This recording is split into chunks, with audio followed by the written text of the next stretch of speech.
Golf Unity, the most popular golf infotainment podcast in town. What's up, Golf Unity crew? Welcome to this deep dive. This is where we cut through all the noise, bring the fire, and dish out the real talk. Yeah, the hot takes. Exactly, on all the hottest, wildest, and yeah, sometimes the most controversial stuff happening in golf this week. So if you're young, cool, definitely golf obsessed, you are absolutely in the right place. Our mission today, we're going to dive deep into those moments everyone's talking about. Think unexpected wins, that Ryder Cup drama that's really heating up. Yeah. And of course, the pros who just keep us totally glued to our screens. It's true. The buzz is, well, it's pretty intense right now. And for this deep dive, we've got quite a stack of sources, recent tournament results, Ryder Cup insights, some really candid player quotes, too. Nice. We're aiming for that unfiltered look, you know, what's really going down. Okay, let's jump right in then, Charley Hull. We have got to talk about her incredible win at the Kroger Queen City Championship. Yeah. Her first LPGA win since, 2022? And it came right after that streak of back-to-back runner-up finishes. Talk about clutch. Right. But it wasn't just that she won. It was how, I mean, the whole situation with world no one Gino Fittipaldi. Don't even start. That four-putt on 18, it was unbelievable. A total disaster for Gino, basically handing Hull the win. Wild. Absolutely wild. But, you know, beyond the drama of that final hole, Hull's resilience leading up to it is just staggering. This wasn't just a good week. No. No way. She's been battling some serious injuries. We're talking a completely torn ankle ligament. Doctor said 9 weeks recovery. She did it in 3. 3 weeks. Get out. Seriously. Then a back injury from lifting a box. Cysts on her spine. She even fainted at Evian, had to withdraw from another tournament with a virus. And that's a lot. It really is. So to not just play, but to contend and win through all that, it just shows this incredible mental toughness she had. And the way she talks about it all. Her quotes are gold, pure gold. This is where her personality just explodes. Oh, completely. Someone asks about the injuries, and she's just like, I'm still breathing, so I'm fine. Classic Hull. Yeah. And resting. Forget it.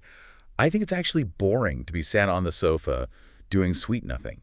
The golf course is a place that I'm meant to be. Love that. My absolute favorite, though, acknowledging the pain, then saying, pain is only a bloody weakness of the mind, so I'll be all right. I mean, come on. It's amazing, isn't it? For anyone who overthinks like anything, her whole philosophy is almost freeing. I just hit a ball and find it and hit it again. It's just a game.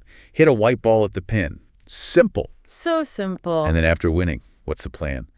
Looking forward to my fish tacos later tonight. You've got to love her. You really do. And that candidness, that almost like radical toughness, it's definitely linked to her success. Oh, so. Well, golf is full of overthinking, right? Paralysis by analysis. Her approach just cuts through all that. It's not like she doesn't care. It's a different kind of focus. Simplification, maybe? Exactly. It lets her natural talent take over, especially under pressure, maybe even ignoring the pain signals others would, well, listen to. It's a mindset. Yeah, you can see why fans connect with that. It's authentic. Yeah. But, does that kind of tough love, pain as weaknesses thing worry you at all from like a long-term health perspective? That's a really good point. It's definitely a double-edged sword, isn't it? Right. I mean, that 3-week ankle recovery, incredible mental strength, sure. But is it wise or sustainable? Probably not for most people. Yes. For her, maybe it's part of the package, that mindset she got from her dad, You break anything? No. We'll just span back up then. It works for her. But it's a fine line. A very fine line between mental grit and maybe risking more damage down the road, for sure. So what do you listening think? Hull's approach, crazy or genius? Yeah. Let us know. Yeah. Okay, shifting gears now. Ryder Cup. Yes. It is so close. The fever is building. Bethpage Black is looming large, just a week away. And there was a really weird situation over at the European training camp. Oh, you mean the BMW PGO Championship. Yeah, weird is one word for it. What happened there? Spill it. Okay, get this. Alex Noren. Remember, he got named a vice captain after, well, let's be honest, getting snubbed for the actual team. Yeah, kind of awkward. Kind of very awkward now, because he went out and won the BMW PGA, beat 11 actual European team members who were playing. No way, he won it. Won the whole thing. And this guy is hot. 2 wins in his last 3 starts, couple of other top finishes on the PGA Tour. He's probably going to be top 20 in the world now. Wow. So, should he have been on the team? Did Luke Donald mess up? Well, that's the $1 million question, isn't it? Noren himself was super humble, said the other guys deserved it. His form came a little bit too late. And, captain's picks are made based on the whole season, chemistry, course fit. Donald made the call with the info he had then. Hindsight's always 20/20. True. Still pretty controversial, though, especially seeing how some of the actual team guys played. Right. It was a mixed bag. You had Hatton, Hovland, Fitzpatrick, all T5, pretty solid. Rahm T13, Oberg T20, respectable. But Fleetwood and Lowry were way back at T46, Justin Rose T61, and Rasmus Højgaard missed the cut, struggled apparently, especially off the tee and with irons. Oof. On a course kind of like Bethpage, not ideal prep. Not exactly a massive confidence boost across the board, no. Raises some questions about peaking at the right time. Definitely. And speaking of pressure, what was that whole rules thing with Rahm? Oh, that was bizarre. His ball moved after he grounded his club. He starts arguing with the official, blaming gravity. Even used a fan's phone to try and get a closer look. A fan's phone? Seriously? Seriously. Got the penalty anyway, 1 stroke. But then, what does he do? Drains this epic, 33-foot putt for par? Of course he does. It just shows, even under that Ryder Cup pressure, dealing with rules drama, these top guys can still find a way. Mental strength. No kidding. But hey, Europe's still sounding confident, right? Rory and Rahm talk about making history, winning away for the first time since Medina in 2012. Oh, yeah. They know the Bethpage crowd will be intense, but they seem ready for it. It's going to be electric. Okay, let's flip over to the U.S. side. Team USA had their own kind of prep at the Procore Championship. 10 of the 12 guys were there, which brings up that classic debate. Should they compete right before? Stay sharp. Or rest up? The history is confusing on this one.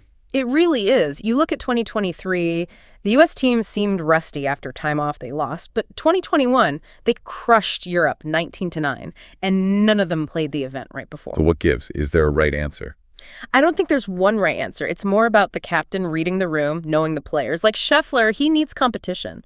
He said it'd be weird not to play before a major event like this. Right. He compared it to the Masters prep. Exactly. And Morikawa said tournament golf is just different. For guys like them, it keeps them dialed in. But then you have others. Yeah, like Brian Harman last year, he wanted rest. Captain Zach Johnson talked about recovery. So it depends on the individual, maybe the team vibe too. It's a strategic gamble, either way. So looking at the Procore, who stood out? Any red flags for Team USA? Well, Scottie Scheffler doing Scottie Scheffler things, his 6th win of the season. That puts him with Tiger, Jack, Arnie, only the 4th guy since 1960 to win 6+ in back-to-back seasons. Just, wow. Consistent isn't even the word. Boringly dominant, maybe?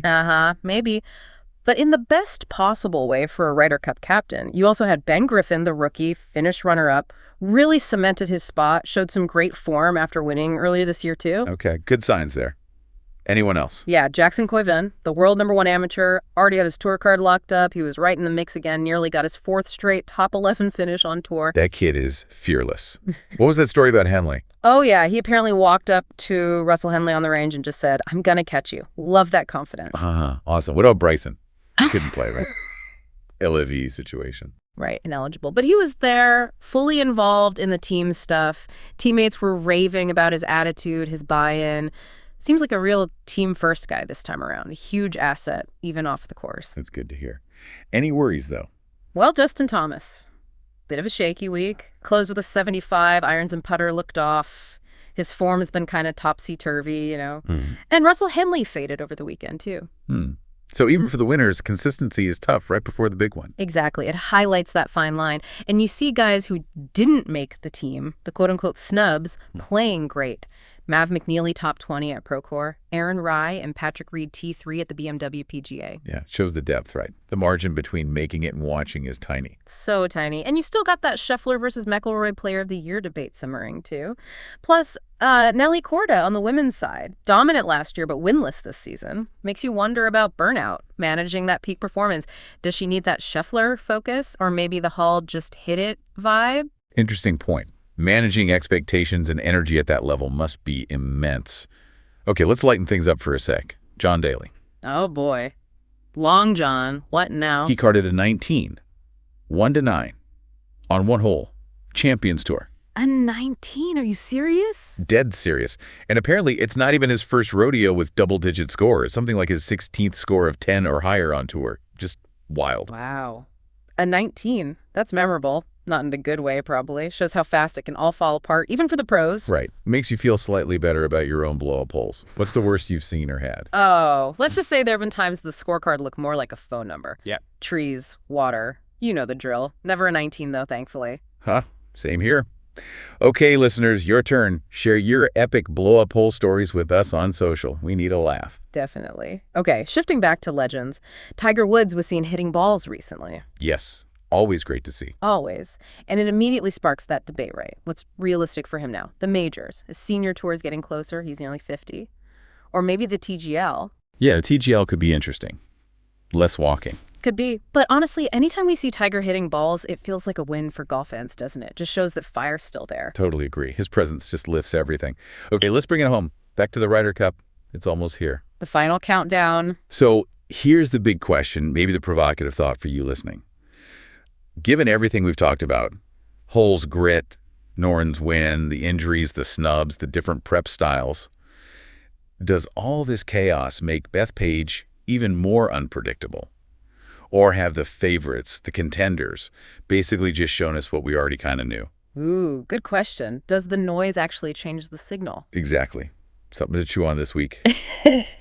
And that, Golf Unity crew, wraps up another deep dive from Golf Unity Weekly Golf News.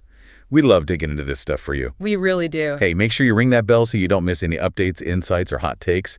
And please, hit us up on social media. Let us know what you thought about Hull, Noren, the Ryder Cup prep. Yeah, thanks so much for tuning in and joining us for this exploration of the golf world this week. For Golf Unity, we'll catch you next time with more thrilling golf news. Head over to our social media. Yeah? Tell us what you think. Let's hear it. And give us your predictions for the future of golf. Until next time. Keep it in the fairway. And hit 'em straight.